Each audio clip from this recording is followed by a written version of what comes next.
In the previous slide, I have explained you about the engineering professional assessment of the England and the Singapore system. Now, I will further explore the competency. So, firstly, I talking about the use a combination of general and specialist engineering knowledge and understanding to optimize the application of existing and emerging technologies. This is one of the competency requirement for the CN registration. So in this case, a chartered engineer need to maintain and extend the sound theoretical approach and in the enabling the introduction and exploration of the new and advanced technology. Those include the ability to identify the limits of their own personal knowledge and skills, try to extend their own technology capability, broaden and deepen their own knowledge base through the research and experiment. So in this case, they need to engage in the formal postgraduate academic study, learn and develop new engineering theories and techniques in the workplace, broaden the knowledge of the engineering course standard and specification. အခုတင်ပြခဲ့တာတွေကတော့ဗာလဲဆိုရင် charter engineer တွေရဲ့အဓိကလိုအပ်တဲ့အချက်တွေဖြစ်တယ်။ပထမအချက်ကတော့အထွေထွေနဲ့အထူးပြုတဲ့ engineer ဗဟုသုတတွေနားလည်မှုတွေအဲ့ဒါတွေကိုအသုံးပြုပါလက်ရှိနဲ့နည်းပညာအသစ်တွေအတွက်ထုတ်လုပ်တိုးချဲ့ဖို့အတွက်အသုံးပြုရမှာဖြစ်တယ်။အဲ့တော့အဲ့ဒီမှာဆိုရင်တော့ဒီ engineer တယောက်အနေနဲ့ဆိုရင်theory သဘောတရားကိုလည်းကောင်းစွာနားလည်ရမယ်။အဲ့ဒီသဘောတရားတွေကိုမှပို့ပြီးတိုးတက်လာတဲ့အပိပညာအပစ်တွေကိုပါအသုံးပြုရမှာဖြစ်တယ်အဲ့ဒီခါမှာဆိုရင်ကို့မှာရှိတဲ့ဘုသူတာခါဆိုရင်ဘလောက်အကန့်အသတ်ရှိလဲဆိုတာကိုကသိရမယ်အဲ့ဒီခါမှာအဲ့ဒီကို့မှာဘယ်လိုအကန့်အသတ်တွေရှိနေလဲဆိုတာပြီးတဲ့ခါမှာအဲ့ဒီအကန့်အသတ်ရှိနေတဲ့ဘုသူတာကိုလည်းပဲတိုးချဲ့ဖို့အတွက်ကြိုးစားမှာဖြစ်တယ်ကိုယ့်ရဲ့ဘခုလူတာကိုပို့ပြီးနဲ့ရှိုင်းနားလည်သိရှိအောင်လည်းပဲပြုသေတာပြုတာတွေလက်တွေ့ပြုလုပ်တာတွေနဲ့ချဲ့ထွင်ရမှာဖြစ်တယ်အဲ့ဒါတွေဘာလို့လုပ်ရမလဲဆိုတော့ဒီလိုကြောင်းတွေချက်ပြီးတက်ရမယ် post graduate သင်တန်းတွေဆက်ပြီးတက်ရမယ်နောက်ပြီး engineer နဲ့ပတ်သက်တဲ့နည်းပညာအသစ်တွေအသုံးပြုမှုတွေကိုအလုံးမှာအသုံးပြုတာတွေကိုမှရှာဖွေဖော်ထုတ်ရမယ်နောက်ပြီး engineer နဲ့ပတ်သက်တဲ့ဒီလို standard တွေ code တွေအဓိကအချက်အလက်တွေကိုမှတိုးချဲ့တီထွင်မှုဘခုသုတာကိုလည်းနားလည်ဖို့လိုအပ်တာဖြစ်တယ် and engage in the creative and the innovative development of engineering technology and continuous improvement system. This means that this could include the ability to assess the market the needs and contribute to the marketing strategies, identify and the constraints and exploit opportunities for the development and the transfer of technology within the own chosen field, promote the new application when appropriate, secure the necessary intellectual properties IPRs and develop and evaluate the continuous improvement system. Therefore, the engineer need to manage the market research, conduct and the process research and the development, cross-disciplinary working, involving the complex projects, conduct the statistically sound appraisal of the data, use the evidence from the best practice to improve the effectiveness. So those are the required standard and their activity. အဲ့တော့ engineer တယောက်အနေနဲ့ဆိုရင်တော့ပို့ပြီးတိုးချဲ့တီထွင်တဲ့လုပ်ငန်းစဉ်တွေမှာနည်းပညာရေးသုံးပြီးတော့စက်တိုက်တိုးတက်နေအောင်ပြုလုပ်မှာဖြစ်တယ်အဲ့ဒါကြောင့်မို့ဈေးကွက်မှာဘာတွေလိုတဲ့ဈေးကွက်တွေနဲ့ပတ်သက်တဲ့ဈေးမဟာဗျူဟာတွေကိုချမှတ်ရမှာဖြစ်တယ်ဘယ်အချက်လက်တွေကဆိုရင်တော့ကန့်သက်ချက်တွေရှိနေလဲအဲ့ဒါကိုသိရမယ်အဲ့ဒီမှာဆိုရင်တော့အခွင့်အရေးတွေကိုလည်းတိုးထည့်ဖို့ထုတ်ရတဲ့အလုပ်ကိုလည်းလုပ်ရမှာဖြစ်တယ်အသုံးပြုမှုတွေကိုသင့်တော်လို့ပြုလုပ်ရမယ်အဲ့ဒီကမှဉာဏ်ပညာနဲ့ပြုလုပ်ထားတဲ့ပစ္စည်းတွေပိုင်ဆိုင်ခွင့်အဲ့ဒါကိုလည်းထိန်းသိမ်းရမှာဖြစ်တယ်နောက်ဆက်ပြီးတော့တိုးတက်အောင်လည်းအများအားစူးစမ်းနေရမှာဖြစ်တယ်ဒါကြောင့်မလို့လက်တွေ့အနေနဲ့ကတော့ဈေးကွက်တွေသူ့တင်တာပြုရမယ်ပစ္စည်းတွေကိုလေ့လာရမယ်နည်းပညာလုပ်ငန်းစဉ်တွေကိုသူ့တင်တာပြုလုပ်ရမယ်တခြား engineer လုပ်ငန်းစဉ်တွေတခြားနည်းပညာရှင်တွေနဲ့ပူးပေါင်းပြီးတော့လုပ်ဆောင်မှာဖြစ်တယ်အဲ့ဒီခါမှာရရှိလာတဲ့ကိန်းဂဏန်းတွေကောက်ယူလိုက်တဲ့ကိန်းဂဏန်းတွေကိုမှပြန်ပြီးတော့လည်းပဲစစ်ဆေးပြုရမယ်နောက်ကအချက်လက်တွေအထောက်အထားအသစ်တွေအဲ့ဒါတွေကိုရှာဖွေစုဆောင်းပြီးတော့လည်းပဲတိုးတက်ထီအောင်တိုးတက်အောင်ပြုလုပ်ဖို့အတွက်အရေးကြီးတဲ့လုပ်ငန်းစဉ်တွေလုပ်ရမှာဖြစ်တယ်ဆိုတဲ့ applying this appropriate theoretical and the practical methods to analysis and the solution of the engineering problem. This is for the problem solving aspect and the application aspect. In this case, the engineer need to identify the potential projects and the opportunities. This could include the ability to establish and help the develop the solution to meet the user's requirement, consider and implement new and emerging technologies, enhance engineering practice, products, process, system, and services, use their own knowledge of the employer's position to assess the validity of the opportunities. In this case, an engineer need to involve in the marketing of the tendering and new engineering products, process and the system, involvement in the specification and the procurement of the new engineering products, process and the system, set the targets and the target programs, and the such plan the action plans and the schedule the activities. So those are the use the way to apply the appropriate theoretical and the practical methods. အဲ့တော့သင်တော်တဲ့ theory ပိုင်းဆိုင်ရာလက်တွေ့ပိုင်းဆိုင်ရာအဲ့ဒီသဘောတရားတွေကိုမှတရုပ်ခွဲခြားလေ့လာတာတွေပြဿနာတွေကိုဖော်ထုတ်တာတွေမှလည်းအသုံးပြုရမှာဖြစ်တယ်။အဲ့ဒီကမှာဖြစ်နော်ဘယ်လိုလုပ်ငန်းတွေရှိမလဲအဲ့ဒီလုပ်ငန်းတွေရဲ့အခွင့်အလမ်းတွေကိုသိရှိရမှာဖြစ်တယ်။အဲ့ဒီခါမှာဆိုရင်တော့နော်ဒီလိုသုံးတဲ့လူတွေရဲ့လိုအပ်ချက်တွေကိုမှကိုက်ညီတဲ့အဖြေကိုလည်းဖော်ထုတ်ပေးရမှာနောက်ပြီးကဤပညာအပြည့်စမ်းတွေကိုလည်းထုတ်ဖော်ပေးရမှာဖြစ်တယ်။နော်ဒီ engineer နဲ့ပတ်သက်တဲ့လုပ်ငန်းစဉ်တွေပစ္စည်းလုပ်ငန်းတွေစနစ်တွေအဲ့ဒါတွေထုတ်လုပ်ရမယ်မိမိရဲ့ဘ ഹു တုတာကိုအခြေခံပြီးတော့မှနော်အလုပ်ရှင်ရဲ့လိုအပ်တဲ့အချက်တွေ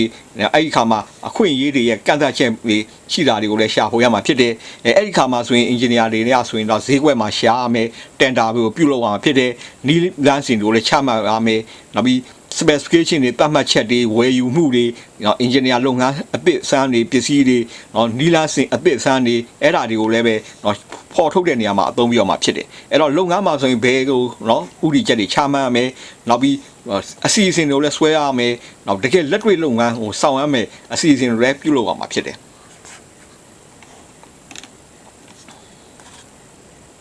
The next one is to conduct the appropriate research and undertake the design and development of the engineering solution. This is for the research capability. This could include the ability to identify and agree the appropriate research methodology, allocate the manage the resources, develop the necessary tests, collect and analyze and evaluate the recipients of data, undertake the engineering design, prepare, present and agree the design recommendation with the appropriate analysis of the risk, taking account of the cost, quality, safety, reliability, appearance, and fitness for the purpose, security, intellectual property, and constraint and the opportunities and the environmental impact. So they need to carry out the formal theoretical research, evaluate the numerical and the analytical to carry out the applied research on the job, lead, manage and value the engineering and the whole life, costing and lead the design teams, draft the specification, develop and test the options, identify the resources and the cost of the option, produce a concept design and develop these into a detailed design, be aware of the IB constraint and opportunities. So those are the appropriate research activity. အဲ့တော့ engineer တွေနေရာဆိုရင်သူ့တင်တာပြုလုပ်အောင်ဖြစ်တယ်။နောက်ပုံစံကိုပြုလုပ်ရမယ်။နောက်ပြီး engineer အဖြေတွေကိုမှတိုးချဲ့အောင်ပြုလုပ်အောင်ဖြစ်တယ်။ဒါကြောင့်မလို့ engineer တွေအနေနဲ့ဆိုရင်တော့တင့်တော်တဲ့သူ့တင်တာပြုမှုလုပ်ငန်းစဉ်တွေနီးလန်းစဉ်တွေအဲ့ဒါတွေကိုလည်းရှာဖွေပြီးတော့သဘောတူညီမှုပြုရမယ်။နောက်တစ်ခါအရေးအမြစ်တွေကိုလည်းပဲစီစဉ်ရမယ်စီမံခန့်ခွဲရမယ်။လိုအပ်တဲ့စံစမ်းမှုတွေပြုလုပ်ရမှာဖြစ်တယ်။ရရှိတဲ့သက်ဆိုင်ရာကိန်းဂဏန်းတွေကိုမှကောက်ယူရမယ်တရုပ်ခွဲခြားလေ့လာရမယ်သုံးသပ်ရမှာဖြစ်တယ် engineer ပုံစံပြုလုပ်ငန်းအောင်လည်းဆောင်ရွက်ရမှာဖြစ်တယ်နောက်တစ်ခုကဒီလိုပုံစံပြုမှုနဲ့ပတ်သက်ပြီးတော့ပြင်ဆင်ရမယ်ပြင်ပြရမှာပြည်သဘောတူရမယ်တင့်တော်တဲ့ခွဲခြားလေ့လာမှုပြုရမယ်အကျိုးအပြည့်ဖြစ်မှုတွေကိုရှာဖွေရမယ်အဲ့ဒီကောင်ကုန်ကြမှုတွေအရေးအသွေးရှိမှုတွေလုံခြုံမှုတွေစိတ်ချရမှုတွေ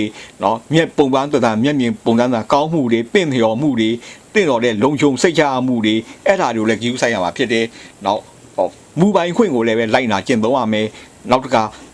မိမိပြုလုပ်လိုက်တဲ့ဒီဇိုင်းကြောင့်မလို့ပတ်ဝန်းကျင်အခြေအနေတွေမှာဘလို့အကျိုးအပြည့်ဖြစ်စေတယ်ဆိုတဲ့အချက်တွေကန့်သတ်ချက်တွေကိုလည်းသိရှိရမှာဖြစ်တယ်အဲ့ဒါလို့ပြုလုပ်ဖို့အတွက်ဆိုရင်ဒီလို theory ပိုင်းဆိုင်ရာသူတင်တာပြုရမယ်နောက်ကိန်းဂဏန်းပိုင်းဆိုင်ရာတရုပ်ခွဲခြားလေ့လာမှာဖြစ်တယ်အဲ့ဒီအသုံးချသူတင်တာပြုမှုကမှအလုပ်တွေထဲမှာအသုံးပြုရမယ်နောက် engineer အဖွဲ့အစည်းတွေကိုဥဆောင်ရမယ်နောက်စုပေါင်းငွေကြေးကုန်ကျမှုကိုလည်းပဲတွက်ချက်ရမှာဖြစ်တယ်ဒီဇိုင်းပုံစံပြုတဲ့အဖွဲ့အစည်းကိုဥဆောင်ရမယ်ပတ်မှတ်ချက်တွေကိုရေးဆွဲရမယ်နောက်တစ်ခါစမ်းသပ်မှုတွေကိုထုတ်ဖော်ရမှာဖြစ်တယ်အဲ့ဒီကမှာငွေကြေးနဲ့ပတ်သက်လို့ဘလို့ကုန်ကျမှုရှိတယ်အဲ့ဒါလည်းပတ်မှတ်မှာဖြစ်တယ်သဘောတရားဆက်နွယ်မှုတွေဒီဇိုင်း problem ဆက်နွယ်မှုတွေကိုရေးဆွဲရမယ်အဲ့ဒီအချက်လက်တွေကိုမှအသေးစိတ်ပုံစံပြုတဲ့ မှုထဲမှာလည်းထည့်ရမယ်အဲ့ဒီခါမှာဆိုတော့မူပိုင်ခွင့်တွေကိုပါเนาะအထူးဂရုပြုပြီးတော့လိုက်နာရမှာဖြစ်တယ် and then manage the implementation of the design solution and evaluate their effectiveness. This course includes the ability to ensure that the application of the design results in the appropriate practical outcome. Implement the design solution taking account the critical constraints, including the due concern for the safety and the sustainability. Determine the criteria for the evaluating the design solutions. Evaluate the outcome against the original specification. Actively learn from the feedback on the results to improve the future design solutions and be the best practice. So they need to follow the design process through into the product or the service realization and the evaluation. Prepare and present the report on the evaluation of the effectiveness of the design, including risk, safety, and the life cycle consideration. Manage the product improvement, interpret and analyze the performance, determine the critical success factors. Those are also important aspects for the managing of the design solution. အဲ့တော့ပုံစံပြုမှုအဖြေကပေါ်ထုတ်တဲ့ခါမှာအရေးကြီးတဲ့အချက်တွေကတော့ဘာတွေလဲဆိုရင်เนาะအဲ့ဒီကမှပုံစံပြုတဲ့အချက်တွေမှာဆိုရင်အသုံးပြုမှုတွေကို view site လေးလာမယ်တင့်တော်တဲ့เนาะလက်တွေ့เนาะရရကပေါ်ထုတ်အောင်ဖြစ်တယ်အဲ့ဒီခါမှာပုံစံပြုတဲ့เนาะအဖြေကိုเนาะအဖြေကိုမှเนาะလက်တွေ့အသုံးချရမယ်အဲ့ဒီကမှဘယ်လိုကတ်သက်ချက်တွေရှိနေလဲဆိုတာလည်းသိရှိအောင်ဖြစ်တယ်အဲ့ဒီကမှဆိုရင်တော့အဓိကအချက်ကတော့လုံခြုံမှုနဲ့ရေရှည်ခံမှုကိုလည်းအဓိကထားရမှာဖြစ်တယ်အဲ့တော့အဲ့ဒီမှာဆိုရင်တော့ဒီပုံစံပြုနဲ့เนาะဒီ design တစ်ခုမှာသုံးသပ်ဖို့အတွက်ဒါဘယ်လိုအချက်လက်တွေကိုအခြေခံပြီးသုံးသပ်ရမယ်ဆိုတဲ့အချက်တွေကိုလည်းပဲပေါ်ထုတ်ရမှာဖြစ်တယ်နောက်တစ်ခါအဲ့ဒီခါမှာဆိုရင်တော့ရရှိလာတဲ့เนาะပုံစံပြုလို့ကမူလသတ်မှတ်ထားတဲ့အချက်လက်တွေနဲ့ကိုက်ညီမညီကိုလည်းပဲသုံးသပ်လေ့ရတာမှာဖြစ်တယ်အဲ့ဒီခါမှာရရှိတဲ့เนาะရလဒ်တွေကိုမှပြန်ပြီးတော့เนาะသုံးသပ်မှုတွေ feedback တွေကိုအသုံးပြုပြီးအခြေခံပြီးတော့မှ design ကိုအခြေခံပြီးတော့တည်ဆောက်မှာဖြစ်တယ်ဒါကြောင့်မလို့ design ကိုပုံစံပြုတဲ့အခါမှာဆိုရင်တော့အဲ့ဒီလုပ်ငန်းစဉ်တွေပြုလုပ်တဲ့အခါမှာအစအဆုံးเนาะအခြေခံဆက်လာနေပြီးစပြီးပြုလုပ်ရမယ်အဲ့ design ကိုမှပုံစံတဲ့အဆင့်ကိုရောက်ရှိအောင်ပြုလုပ်မှာဖြစ်တယ်အဲ့ဒီတွေးရှိရတဲ့ပုံစံချက်တွေကိုလည်းပဲเนาะဒီလိုအစီရင်ခံစာလေးရေးသားရမယ်ဘလောက်ပုံစံဆိုရင်တော့ထိရောက်မှုရှိတယ်လေအဲ့ဒီခါမှာဘလို့အခက်အခဲတွေเนาะအန်ဒီရတွေဖြစ်စေနိုင်တယ်လေเนาะပုံစံတစ်ခုရဲ့တက်တန်းကဘလောက်ကြာရှည်မလဲအဲ့ဒီအချက်တွေကိုလည်းပဲเนาะသုံးသပ်ပြီးတော့เนาะ report တွေအစီရင်ခံစာတွေရေးသားရမှာဖြစ်တယ်အဲ့တော့ပစ္စည်းကူးနဲ့ပတ်သက်လို့တိုးတက်မှုတွေကိုလည်းပဲစီမံခန့်ခွဲရမယ်နောက်တစ်ခုကဆောင်ရွက်မှုတွေကိုပဲပြုတ်ခွဲကြလေ့လာပြီးတော့မှအထိပ္ပယ်ပြန်ဆိုရမယ်နောက်တစ်ခုကဘယ်လိုအခြေအနေအားဆိုရင်တော့အောင်မြင်မှုတွေရှိသလဲဆိုတဲ့အချက်တွေကိုလည်းပဲပေါ်ထုတ်ပြီးတော့တင်ပြနိုင်ရမှာဖြစ်တယ်provide the technical and the commercial leadership. This is for the leadership capability. Plan for the effective project implementation. This could include the ability to systematically review the factors affecting the project implementation, including safety and sustainability consideration. Define the holistic and the systematic approach to the risk identification, assessment, and the management. Lead on the preparing and agreeing implementation plans and the methods statements. Ensure that the necessary resources are secured and breathe the project team. Negotiate the necessary contractual arrangement with the others, the stakeholders, clients, contractor and suppliers, etc. So they need to lead and manage the projects, planning activities, produce and implement the procurement plans, carry out the project risk assessment, collaborate with the key stakeholders and negotiate the agreement to the plans, plan the program and the delivery tasks, identify the resources and the costs, negotiate and agree contracts awards or costs. Those are the provided technical and the commercial leadership. ဒီပညာပိုင်းဆိုင်ရာနဲ့စီးပွားရေးလုပ်ငန်းဆိုင်ရာမှာလည်းခေါင်းဆောင်မှုကိုပေးနိုင်ရမယ်အဲ့တော့အဓိကအချက်ကတော့ဒီ project တစ်ခုကိုမှပြုလုပ်တဲ့ခါမှာဆိုရင် project တစ်ခုကိုကောင်းမွန်စွာထိရောက်စွာပြုလုပ်နိုင်မယ်အစီအစဉ်ရေးဆွဲနိုင်မှာဖြစ်တယ်အဲ့ဒီခါမှာဆိုရင်တော့စနစ်တကျနဲ့အချက်အလက်တွေကိုမှเนาะသုံးသပ်ရမယ်သုံးသပ်ခါမှာ project ကိုဆောင်ရွက်ဖို့အတွက်လိုအပ်တဲ့အချက်လက်တွေအဲ့ဒီခါမှာဆိုရင်တော့လုံခြုံစိတ်ချမှုတွေနဲ့ရေရှည်ခံမှုတွေကိုထည့်သွင်းစဉ်းစားပြီးတော့စနစ်တကျပြင်ဆင်ထားတဲ့เนาะအစီအစဉ်တွေရေးဆွဲနိုင်ရမှာဖြစ်တယ်အဲ့ဒီစနစ်တစ်ခုလုံးကမှเนาะတစ်ခုလုံးကနေပြီးတော့စချုံပြီးတော့အသေးစိတ်အထိကိုပဲเนาะအသေးကလေ့လာမှာဖြစ်တယ်အဲ့ဒီကမှာအစင်းအစင်းတိုင်းမှာဆိုရင်ဘလို့အန်ဒီရဲ့အခက်အခဲတွေရှိစေနိုင်တယ်အန်ဒီတွေရှိစေနိုင်တယ်ဆိုတာကိုလည်းပဲသတ်မှတ်ပြီးဖော်ပြရမယ်စီမံခန့်ခွဲမှုတင့်တော်လို့ပြုလုပ်နိုင်မှာဖြစ်တယ်အဲ့ဒီခါမှာဆိုရင်တော့အစီအစဉ်တွေကိုမှရေးဆွဲရမယ်ပြုပြင်ရမယ်နီးလန်းကျင်တွေကိုမှ ထုတ်ဖော်အောင်မှာဖြစ်တယ်နောက်တစ်ခါလိုအပ်တဲ့နော်ပစ္စည်းကိရိယာတွေနော်အသုံးဆောင်ပစ္စည်းတွေနော်လိုအပ်တဲ့အချက်ပစ္စည်းတွေကိုမှစနစ်တကျစီစဉ်ပြုလုပ်ရမှာဖြစ်ရရှိအောင်လည်းပြုလုပ်နိုင်ရမယ်နောက်တစ်ခါလိုအပ်တဲ့နော်ကန်ထရိုက်လုပ်ငန်းတွေပြုလုပ်ဖို့အတွက်လည်းလိုအပ်တယ်လို့နော်ညှိနှိုင်းရမယ်တွေ့ဆုံရင်းလို့ရမယ်အဲ့လိုအချက်တွေလိုရမယ်ဒါကြောင့်မလို့ project တစ်ခုကို engineer အနေနဲ့ဆိုရင်ဥဆောင်ရမယ်ထုတ်လုပ်ရမှာဖြစ်တယ်ဝယ်ယူမှုအစီအစဉ်နဲ့ဆောင်ရွက်ရမယ် project မှာရှိတဲ့เนาะအန်ဒီရဲ့ဖြစ်စင်နိုင်မှုတွေအခက်အခဲဖြစ်စင်နိုင်မှုတွေအဲ့ဒီဟာတွေကိုလည်းเนาะကြော်လွှားနိုင်အောင်ပြုလုပ်ရမှာဖြစ်တယ်ဘလောက်အခက်အခဲအန်ဒီရဲ့ရှိနေတယ်ဆိုတာကိုလည်းပဲစီစစ်နိုင်ဖို့လိုအပ်တာဖြစ်တယ်အဓိကเนาะအလုပ်အပ်တဲ့လူတွေတခြားအဖွဲ့အစည်းတွေကလူတွေနဲ့ပူးပေါင်းပြီးတော့ဆောင်ရွက်ရမယ်လိုအပ်တဲ့အချက်အလက်တွေเนาะစီမံကိန်း plan တွေကိုရရှိအောင်လည်းပဲသုံးသပ်ညှိနှိုင်းရမှာဖြစ်တယ်အဲ့ program တွေကိုမှစီစဉ်ရမယ်နောက်လုပ်ငန်းစဉ်တွေကိုထုတ်ဖော်ရမယ်အဲ့ဒီခါမှာဘလို့ပစ္စည်းတွေလိုမယ်ငွေကြေးဘလောက်ရှိမယ်ဆိုတာကိုလည်းပတ်မှတ်ဖော်ပြရမယ်တင့်တော်တဲ့ contract လုပ်ငန်းတွေအလုပ်เนาะမှာယူမှုတွေအဲ့ဒါအချက်တွေကိုလည်းပဲလိုအပ်တယ်လို့ညှိနှိုင်းမှုကိုလည်းပြုလုပ်နိုင်ရမှာဖြစ်တယ်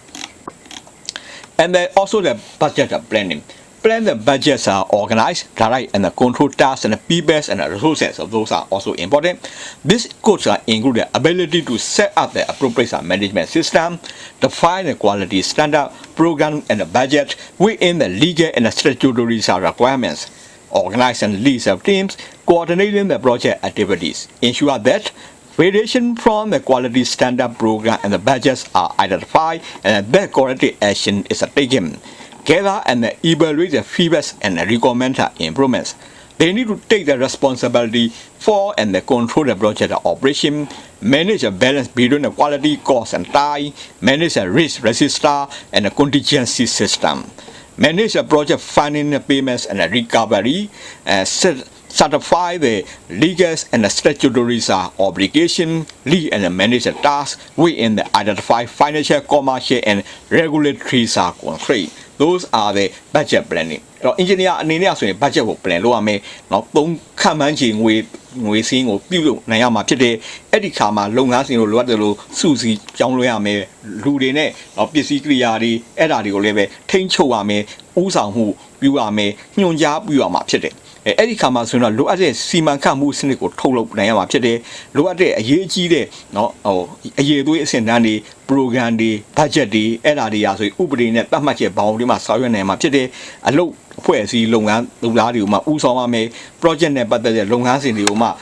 လိုက်ရောညီတွေဖြစ်အောင်ပြုလုပ်နိုင်ရမှာဖြစ်တယ်အဲ့ဒီခါမှာအရေးသွေးရနေပြီးကွဲခြားခြားနားမှုတွေကိုလည်းမဖြစ်အောင်ပြုလုပ်ရမှာဖြစ်တယ် budget တွေရာဆိုရင်တော့သတ်မှတ်တဲ့အတိုင်းကို budget နဲ့ကိုက်ညီအောင်ပြုရမယ်လိုအပ်တဲ့เนาะ feedback တွေလိုအပ်တဲ့တိုးတက်အောင်လိုအပ်တဲ့အချက်တွေကိုရယူပြီးတော့မှဆောင်ရွက်မှာဖြစ်တယ်အဲ့ဒီခါမှာ project ကိုဆောင်ရွက်တဲ့အခါမှာဆိုရင်တော့เนาะအဲ့ဒီအရေးအသွေးတွေငွေကြုံမှုတွေเนาะကုန်ကြမှုတွေအချိန်တွေတစ်ခုတစ်ခုကိုက်ညီအောင်เนาะလက်ရောညီတွေဖြစ်အောင်တဟသာလာဖြစ်အောင်ပြုလုပ်အောင်မှာဖြစ်တယ်အဲ့ဒီခါမှာအခက်အခဲပြုလုပ်နိုင်မဲ့အချက်တွေကိုလည်းပဲ register ပြုရမယ်အစီအစဉ်တွေပြုလုပ်အောင်ဖြစ်တယ် project နဲ့ပတ်သက်တဲ့ငွေကြီးစိုက်ထုံမှုရယူမှုကိုဆောင်ရွက်ရမယ်ပြန်ပြီးတော့ငွေကြီးကိုပြန်ပြီးငွေပြန်ပေါ်နဲ့ပြုလုပ်နိုင်အောင်ဖြစ်တယ်သင့်တော်တဲ့เนาะစီလုပ်ငန်းတရားရေးဆိုင်ရာသတ်မှတ်ချက်ဆိုင်ရာတာဝန်ယူမှုတွေကိုလည်းလိုက်နာရမယ်အဲ့ဒီเนาะသတ်မှတ်ထားတဲ့အတိုင်းပဲအတိုင်းအတိုင်းမှာရှိတဲ့เนาะသတ်မှတ်ထားတဲ့ငွေကြေးဆိုင်ရာစီးပွားရေးလုပ်ငန်းဆိုင်ရာဥပဒေပေါင်းဆိုင်ရာအဲ့အတိုင်းအတာထဲမှာရှိတဲ့လုပ်ငန်းစဉ်တွေကိုလည်းပဲဥဆောင်ပြီးတော့เนาะ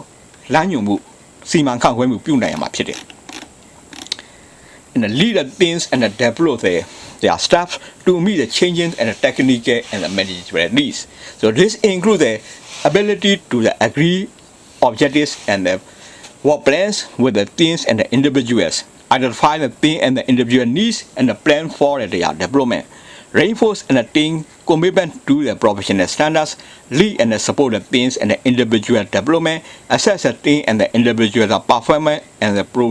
provide the feedback that they need to carry out the contribute to the staff appraisal plan and contribute the training and the development staff gather the evidence from the colleges of the management assessment and feedback that you have provided carry out the contribute to disciplinary procedure those are the management aspects အဲ့တော့အဖွဲ့အစည်းကိုဥဆောင်ရမယ်ပူးဆောင်တဲ့ခါမှာဆိုရင်တော့သတ်မှတ်ထားတဲ့နီလာစဉ်အတိုင်းစီမံခန့်ခွဲမှုအတိုင်းအဲ့ဒါနဲ့ကိုက်ညီအောင်ပြုလုပ်ရမယ်အဲ့ဒီခါမှာဆိုရင်တော့ လမ်းညွှန်ချက်ကိုဥဆောင်မှုလမ်းညွှန်ချက်တွေကိုချမှတ်မယ်နော်အဖွဲ့အစည်းတွေလမ်းညွှန်ချက်တွေကို target တွေကိုချမှတ်ပေးရမှာဖြစ်တယ်အဖွဲ့အစည်းမှာဘာတွေလိုအပ်တယ်ဆိုတာသိရှိရမယ်လိုအပ်လို့တိုးချဲ့အောင်ပြုလုပ်နိုင်မှာဖြစ်တယ်အဖွဲ့အစည်းကနေပြီးတော့နော်စုစုပေါင်းပါဝင်မှုနဲ့ပတ်သက်တဲ့နော်ပညာရေးဆိုင်ရာအဆင့်အတန်းကိုရှိလာအောင်ခံယူနိုင်အောင်နော်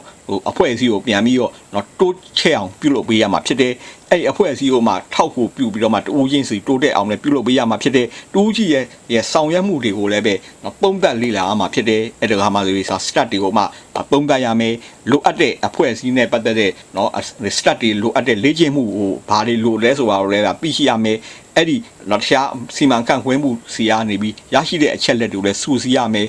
စစ်ဆေးမှုတွေပြုလုပ်ရမယ် feedback တွေရယူရမှာဖြစ်တယ်ပြီးတော့မှလိုအပ်တယ်လို့ပဲစီကံပိုင်းဆိုင်ရာ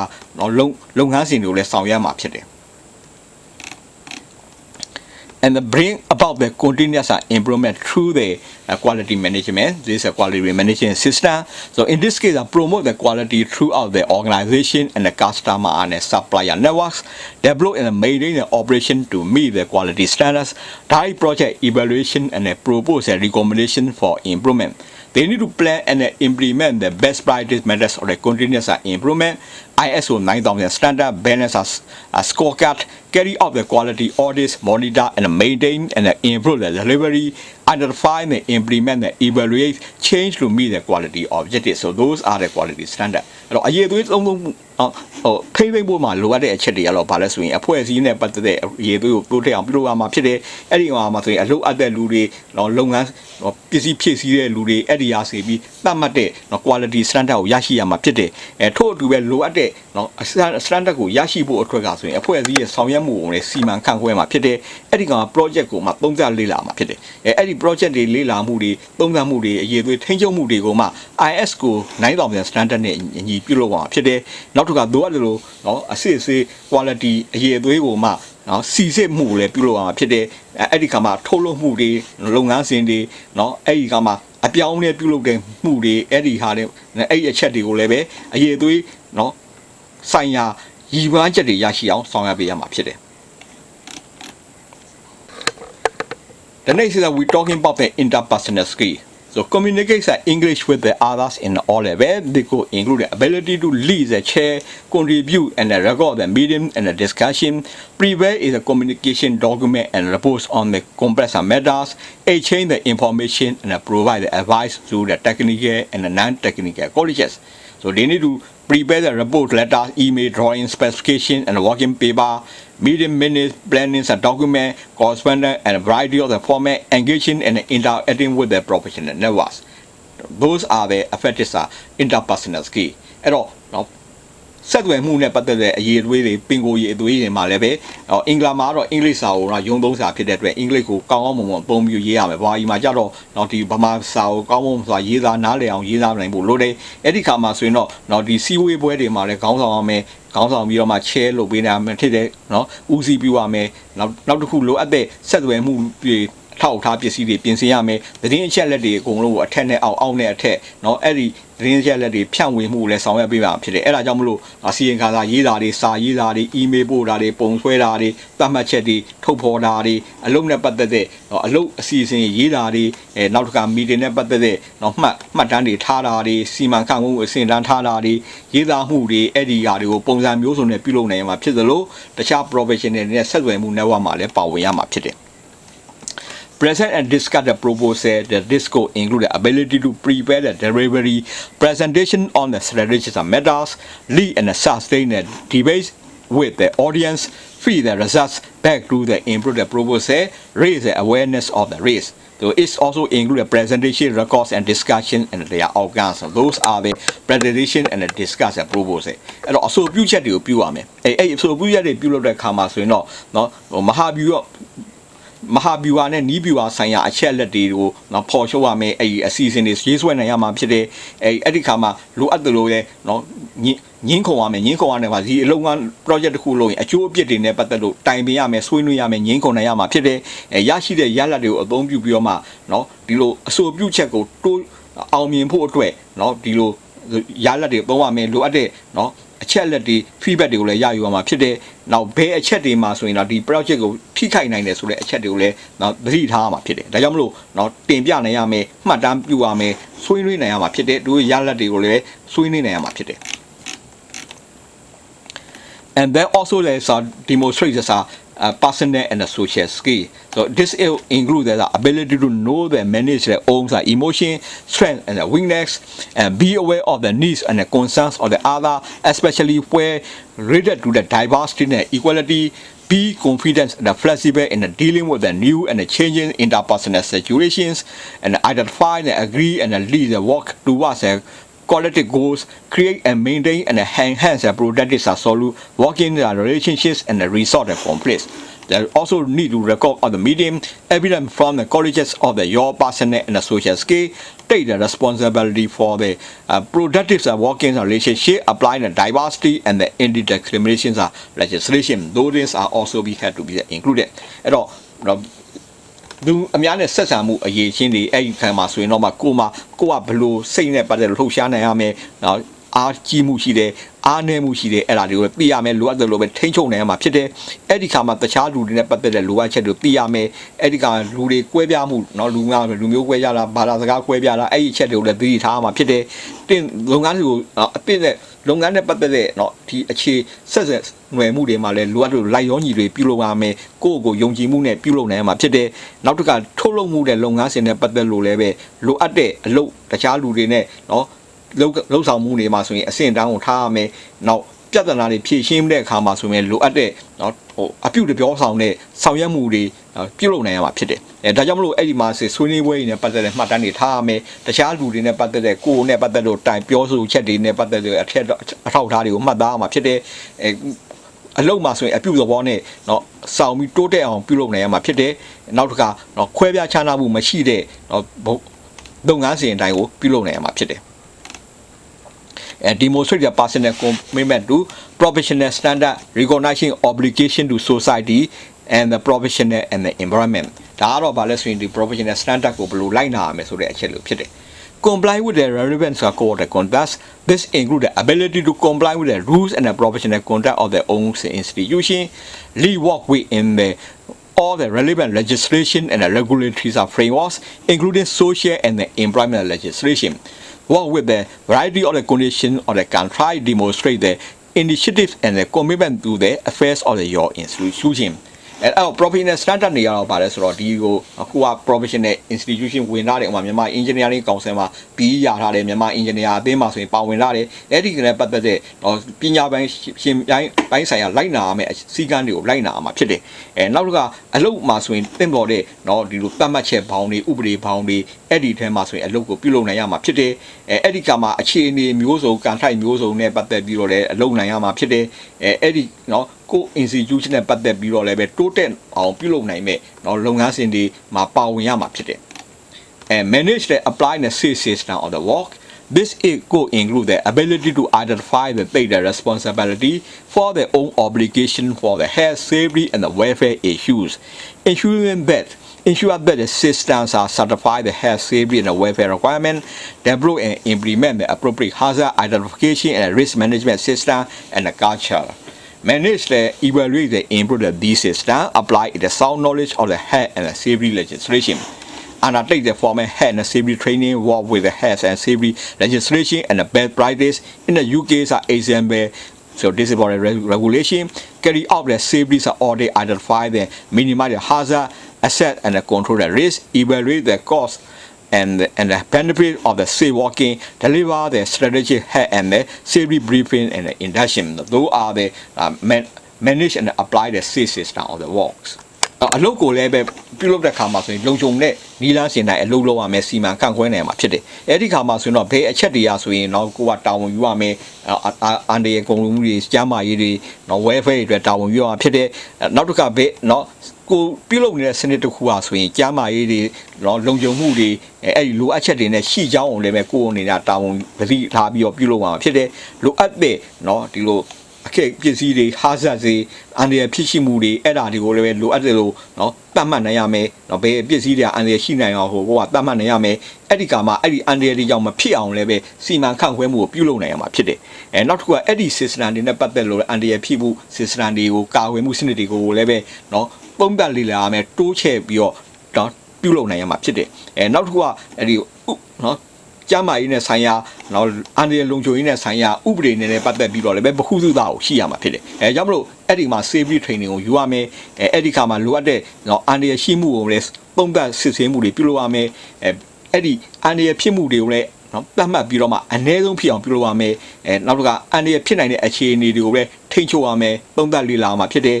အဲ့ဒီနော်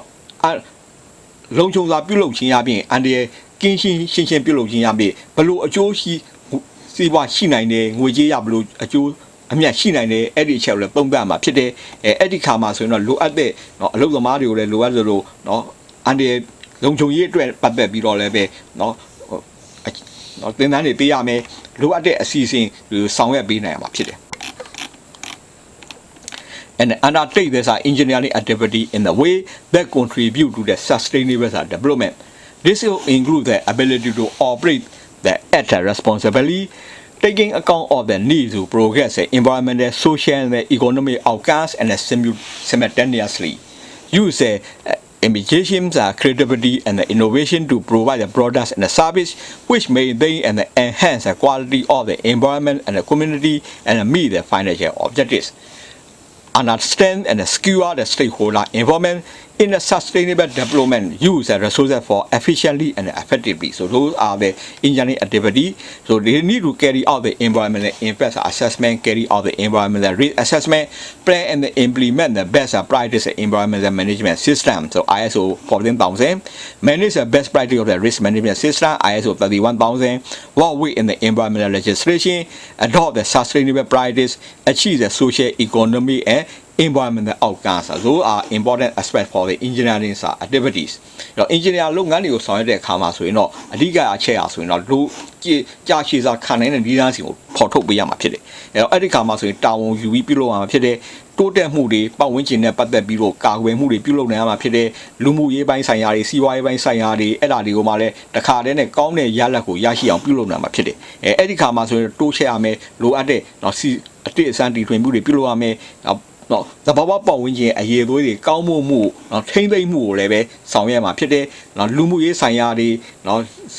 ငွေကြေးစီးပွားရေးပိုင်းဆိုင်ရာတွေကိုယ့်ရဲ့တာဝန်ယူမှုနဲ့လိုအပ်ချက်တွေကိုရရှိအောင်ပြုလုပ်မှာဖြစ်တယ်တခြားကိုယ်နဲ့ပတ်သက်တဲ့ပူပေါင်းဆောင်ရွက်တဲ့အဖွဲ့အစည်းတွေနဲ့ပတ်သက်ပြီးတော့လည်းပဲလုပ်ငန်းတွေကိုမှရေးချေခံနိုင်ပြီးထိထိရောက်ရောက်နဲ့နော်ထိရောက်စွာနော်ပေးဆောင်နိုင်မှာဖြစ်တယ်ရရှိတဲ့နော်အကျိုးအမြတ်တွေနော်ပစ္စည်းကိရိယာတွေနော်အရင်းအမြစ်တွေကိုလည်းပဲနော်ထိရောက်စွာနဲ့နော်သုံးပြုနိုင်ရမှာဖြစ်တယ်နောက်တစ်ခါကိုမိမိပြုလုပ်လိုက်တဲ့လုပ်ငန်းနဲ့ပတ်သက်လို့ပတ်ဝန်းကျင်ကိုဘယ်လိုထိရောက်စေသလဲအဲ့ဒါကိုလည်းစစ်ဆေးရမယ်အဲ့လိုစစ်ဆေးရမို့ဆိုရင် ISA 14000ကိုသုံးပါဖြစ်တယ်နောက်တစ်ခါနော်အခက်အခဲအန္တရာယ်တွေဖြစ်နိုင်မှုအတိုင်းအတာကိုစစ်ဆေးရမယ်အဲ့ဒါကြတော့ ISO 31000ကိုပြုလုပ်မှာဖြစ်တယ်နောက်ကပတ်ဝန်းကျင်ဆိုင်ရာနော်ကာကွယ်မှုဆိုင်ရာတွေအဲ့ဒီသဘောတရားတွေကိုလည်းနော်ဥပဒေသားတွေကိုလိုက်နာရမယ်ရေရှည်ခံနိုင်တဲ့နီလာစဉ်လုပ်ငန်းစဉ်တို့လုပ်ပြုလုပ်နိုင်မှာဖြစ်တယ်နောက်ကလူမှုရေးဆိုင်ရာစီးပွားရေးဆိုင်ရာပတ်ဝန်းကျင်ပိုင်းဆိုင်ရာရရှိနိုင်မဲ့ရလဒ်ကောင်းတွေကိုရရှိအောင်ဆောင်ရွက်ပေးရမှာဖြစ်တယ်carry out the record the CBD necessary to maintain and enhance the competence in the owns area of the practice including the undertake the review of the owns development needs plan how to meet the personal and organizational objectives carry out the planned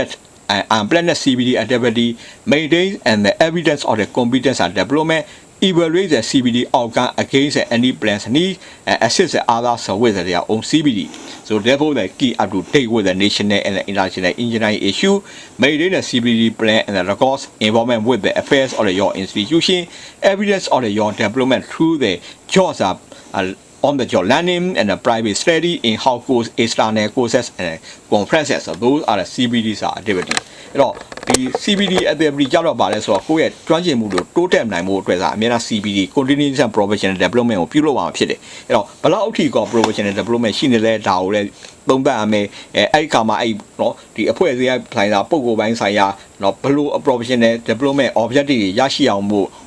လဲဆိုတာလဲစီစဉ်ရမှာဖြစ်တယ်နော်မိမိရဲ့ CBD ကိုမိမိကစီစဉ်ပြီးဆောင်ရွက်ရမယ်အဲ့ဒီခါမှာဆိုရင်နော်ကျွမ်းကျင်မှုတွေနော်တိုးတက်အောင်လည်းပြုလုပ်နိုင်တာဖြစ်တယ်CBD နဲ့ပတ်သက်တဲ့နော်ကိုယ့်ရဲ့အောက်ကန်းတွေကိုလည်းပဲတတ်မှတ်တဲ့အချက်လက်တွေနဲ့အညီနော်ကိုက်ညီပြီးတော့ပုံသတ်ရမှာဖြစ်တယ်တခြားလူတွေကိုလည်းပဲနော် CBD တိုးတက်ဖို့တဲ့ကူညီပေးရမှာဖြစ်တယ်ဒါမှမဟုတ်နော်ဒီ national international engineer နဲ့ပတ်သက်တဲ့နော်ကိစ္စရပ်တွေကိုသိရှိရမယ် CBD ကိုစီစဉ်ပြင်ဆင်ရမယ်နောက်တစ်ခါကိုယ့်ရဲ့နော်မိမိပါဝင်တဲ့အဖွဲ့အစည်းနဲ့ပတ်သက်တဲ့အဖွဲ့အစည်းတွေမှာလည်းပါဝင်ရမယ်တိုးတက်မှုတွေပြုလုပ်ရမယ်လုပ်ငန်းခွင်မှာတင်ရမယ်နောက်မိမိဘာသာလည်းလေ့လာရမယ်နောက်သင်တန်းတွေတက်ရမယ်နောက်ပြင်ပပိုင်းဆိုင်ရာသင်တန်းတွေတက်ရမယ် conference တွေကိုတက်ရမှာဖြစ်တယ်ဒါကပါလဲဆိုရင် CBD နဲ့ပတ်သက်တဲ့အချက်လက်တွေဖြစ်တယ် exercise and responsibility within the ethical manner this is as an example where you the ethical principle so give the ethical principle တွေကိုလိုက်ရမှာမယ် ethical principle ကတော့နော်လူမှုပိုင်းဆိုင်ရာနော်ဟိုလိုက်နာရမယ့်အချက်လက်တွေကိုဒါပြုလုပ်ရမယ်။ဒီအချက်လက်တွေကိုလိုက်နာမှာဖြစ်တယ်။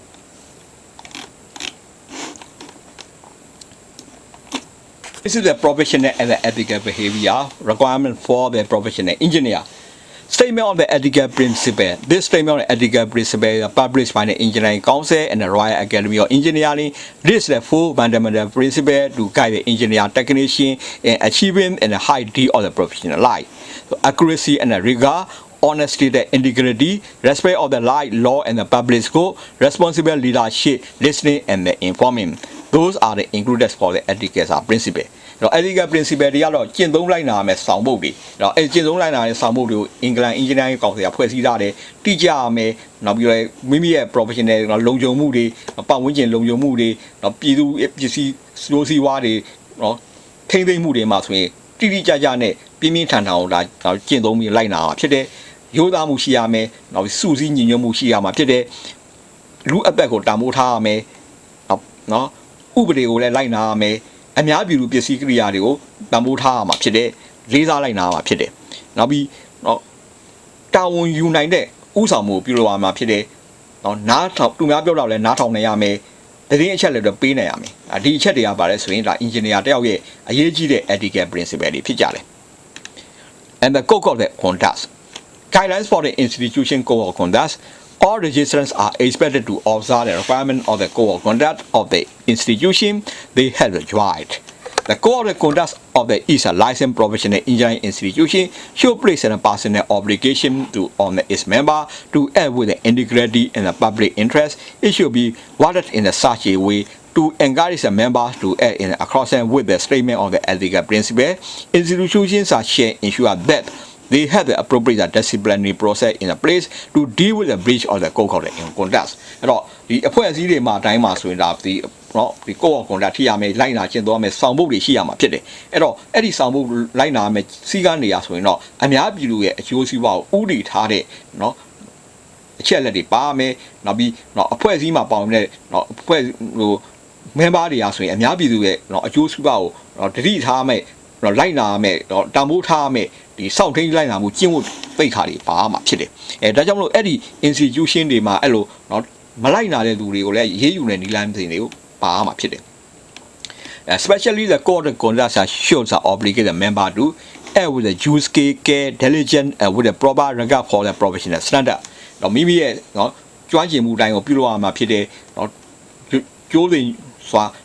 ရိုးကျိုးစွာဆောင်ရွက်နိုင်မှာဖြစ်တယ်နောက်ပြီးသင့်တော်တဲ့ professional နော်အဆင့်အတန်းနဲ့အညီဆောင်ရွက်မှာဖြစ်တယ် prevent the avoidant danger to the health and safety အန္တရာယ်ရှိနိုင်မဲ့အချက်လက်တွေနော်အဲ့ဒါတွေကျန်းမာရေးထိရောက်ထိခိုက်စေနိုင်တာတွေကိုရှောင်ရှားရမှာဖြစ်တယ် adding crossing with the principle of sustainability prevent the avoidable adverse impact on the environment and society အဲ့တော့ပတ်ဝန်းကျင်ကိုရှောင်ထွင်းနိုင်တဲ့နော်ရှောင်ရှားလို့ရနိုင်တဲ့နော်ပတ်ဝန်းကျင်ဟိုမထိရောက်အောင်ပေါ့ပတ်ဝန်းကျင်မထိခိုက်မပျက်စီးအောင်ရှောင်ရှားလို့ရနိုင်မဲ့နီးလန်းစီတွေပုံပြီးတော့မှလုပ်ငန်းကိုဆောင်ရွက်မှာဖြစ်တယ် maintain and enhance their competence and undertake the professional tasks for which they are competent, disclose the limitation of their competence. အဲ့တော့လောက်ကားကိုလောက်ဆန်ကမှလည်းကြွန့်ကျန်းခြင်းနဲ့ပြုလုပ်ရမှာဖြစ်တယ်။ကိုကလောက်ဆောင်မှုမှာဆိုရင်မကျွမ်းကျင်နဲ့မကျွမ်းကျင်မှုချက်ရှိတဲ့အကြောင်းကိုကြိုပြီးတော့ပြောထားမှာဖြစ်တယ်။ဘယ်ဟာတွေကန့်သတ်ချက်ရှိတယ်ဆိုတဲ့အချက်ကိုပြုလုပ်မှာဖြစ်တယ်။ Accept the appropriate responsibility for work and carry out under the supervision အဲ့တော့မိမိပြုလုပ်လိုက်တဲ့လုပ်ငန်းနဲ့ပတ်သက်လို့လည်းပဲတင့်တော်တဲ့တာဝန်ယူမှုကိုပြုလုပ်အောင်ဖြစ်တယ်။ 3 the all person fairly and respect လူတိုင်းကိုမျှတစွာနဲ့နော်လေးစီးသားနဲ့ဆက်ဆံရမှာဖြစ်တယ်။ Encourage others to avoid their learning and their competence. Encourage others to advance their learning and competence. တခြားလူတွေလေ့လာသင်ကြားမှုကျွမ်းကျင်မှုတိုးတက်အောင်ပြုလုပ်ဖို့လည်းတိုက်တွန်းအားပေးရမှာဖြစ်တယ်။ Avoid the where possible rehearsal pursue the conflict of interest. Advise the affected party with the such a conflict arise. အဲ့တော့အဲ့ဒီကမှတစ်ခါမှပြဿနာဖြစ်နိုင်တဲ့ပြဿနာရှိတဲ့အကြောင်းကိုလည်းပဲကြိုတင်ပြီးတော့เนาะအသိပေးအကြောင်းကြားထားမှာဖြစ်တယ်။ Observe the proper duty of confidentiality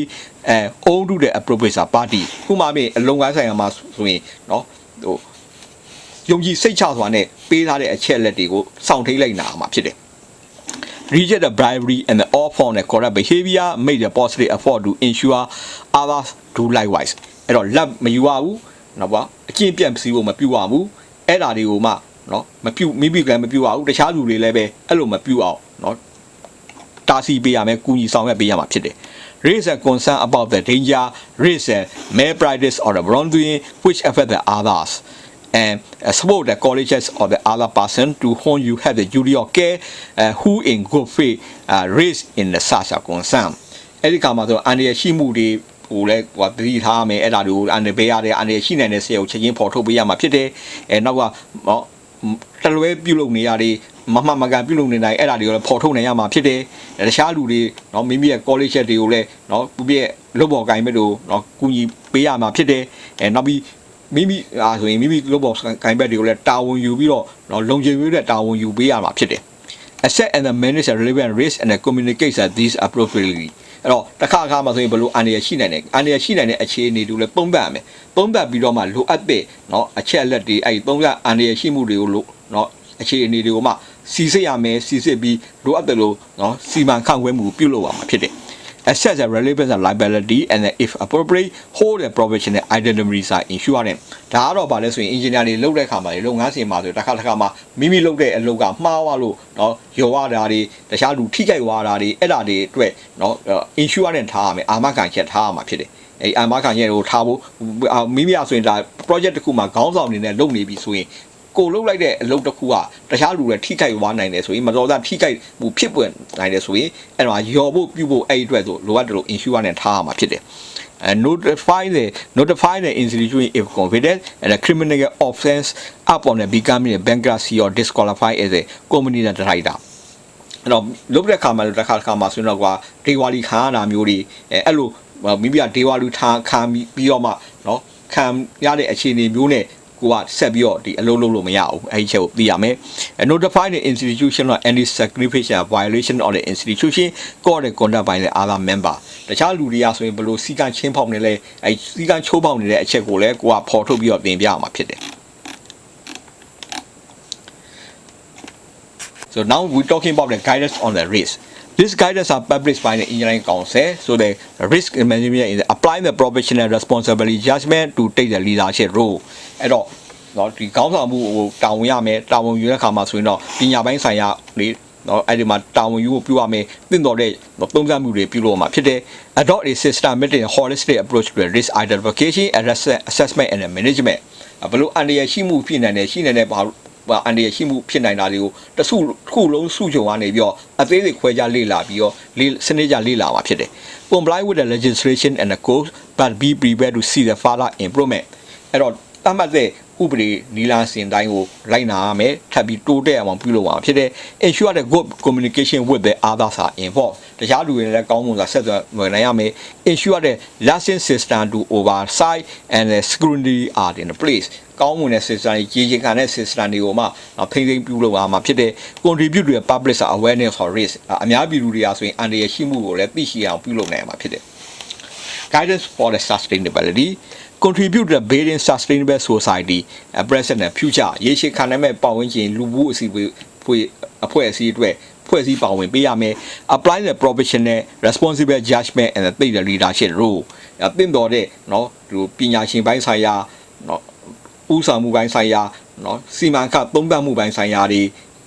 ဆောင်ရွက်မှာဖြစ်တဲ့ do more than the just comply with the legislation and the code အဲ့တော့ legislation နဲ့ code တွေကိုမှเนาะနာယူနေမှာကဘူးအဲ့ဒါတွေတိုးတက်အောင်ပြုလုပ်နေမှာဖြစ်တယ် use the resources efficiently and effectively เนาะဒီအရေးအမြစ်တွေကိုထိထိရောက်အောင်နဲ့သုံးနိုင်ရမယ် see the multiple views to solve the sustainable challenge ရေရှည်ခံနိုင်မှုအတွက်เนาะဘယ်ရှုထောင့်မျိုးစုံကနေပြီးတော့ကြည့်ရှုပြီးတော့လေ့လာပြုလုပ်အောင်ဖြစ်တယ် manage risk to the minimize adverse impact on people or the environment လူတွေနဲ့ပတ်ဝန်းကျင်တွေအတွက်အန္တရာယ်ဖြစ်မှုနိုင်ဖြစ်နိုင်မှုတွေကိုအနည်းဆုံးဖြစ်အောင်ပြုလုပ်အောင်ဖြစ်တယ် So this is about the England Engineering Council. So the engineering councils are their standard rule, regulation, registration. So I have presented. So ဒါပါလို့ဆို engineer နဲ့ပတ်သက်တဲ့ engineering council နဲ့ပတ်သက်တဲ့เนาะ manage စီမံခန့်ခွဲမှုတွေ registration နဲ့ပတ်သက်တဲ့အချက်လက်တွေနောက်ပြီးလိုက်နာရမယ့်တာဝန်ဝတ္တရားတွေဒါတွေကိုရှင်းလင်းတင်ပြထားတာဖြစ်တယ်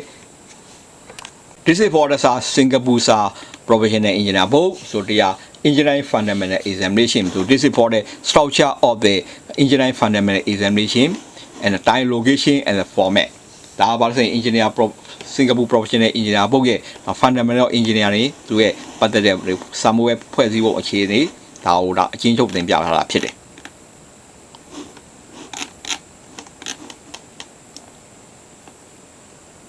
So those are the curriculum for the civil engineer. So ဒါပါလေ civil engineer နဲ့ပတ်သက်တဲ့ fundamental engineering နဲ့ပတ်သက်တဲ့ field ကိုလေ့လာမယ့်အချက်တွေဖြစ်တယ် So those are syllabus for the civil engineering fundamental engineering so civil engineering ပတ်သက်တဲ့ဒီလိုဒီညွှန်နှံဖြစ်တယ်လေ့လာမယ့်ချက်တွေတော့ those are the reference ဒါပါလေဆိုရင် civil engineering ပတ်သက်တဲ့အထောက်အထားတွေဖြစ်တယ် And those are the samples are example. So those example you can see about the this is the strength of material, and also this is the strength of material and basic load calculation, bending moment, shearing force. Those are the those questions. They are and also the basic hydraulic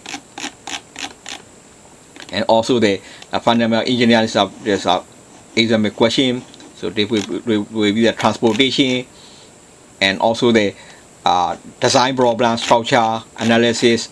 and bending moment, shearing force calculation. Those are included for the civil engineering, also the soil mechanics, geotechnical engineering, and the surveying, and also the drainage. Those are also included. So those are civil engineering principle. And also regarding the electrical, so those are the syllabus of the electrical engineering, and those they are their syllabus. And also their textbook of the electrical engineering. So electrical principle, AC, DC, those are machine principle and transformer. Those are included in the basic engineering examination. And also the examination paper also includes system frequency, generation, transmission, power system analysis, protection, power protective relay. Those are included. And also that this is for the mechanical. So this is the syllabus for the mechanical engineering, and also that those are syllabus mechanical engineering and dynamic vibration and the fluid mechanics. Those included mechanical materials. Those are included in the mechanical engineering. And those mechanical engineering also include thermodynamics, heat transfer, and those are exam questions. So the exam questions are also include strength of material calculation.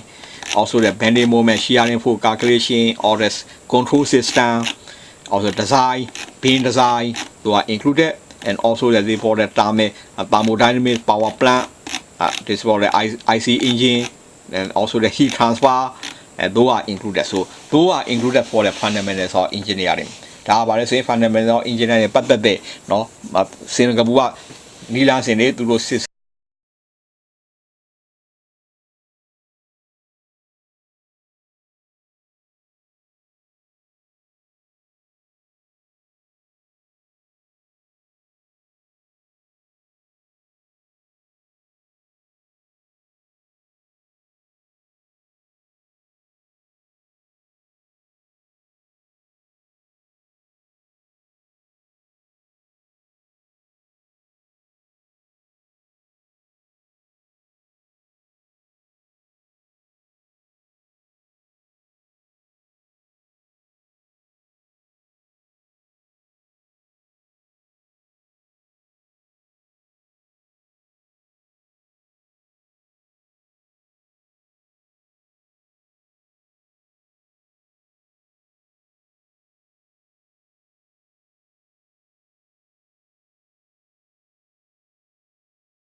practical problems are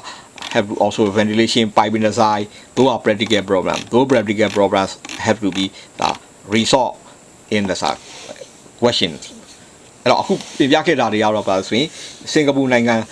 နဲ့ပတ်သက်တဲ့เนาะ engineering fundamental examination နဲ့ engineering practice examination သူတို့နဲ့ပတ်သက်လို့เนาะဘယ်လိုမေးခွန်းတွေမေးတယ်ပုံစံတွေဘယ်လိုရှိတယ်เนาะ saver တွေဘယ်လိုရှိတယ်နောက်ပြီးအဲ့ reference material တွေဘယ်လိုရှိတယ်မေးခွန်းပုံစံတွေမှာဘယ်အခန်းကဏ္ဍတွေကိုအဓိကထားပြီးမေးတယ်အဲ့ဒီချက်တွေကိုတင်ပြခဲ့တာဖြစ်ပါ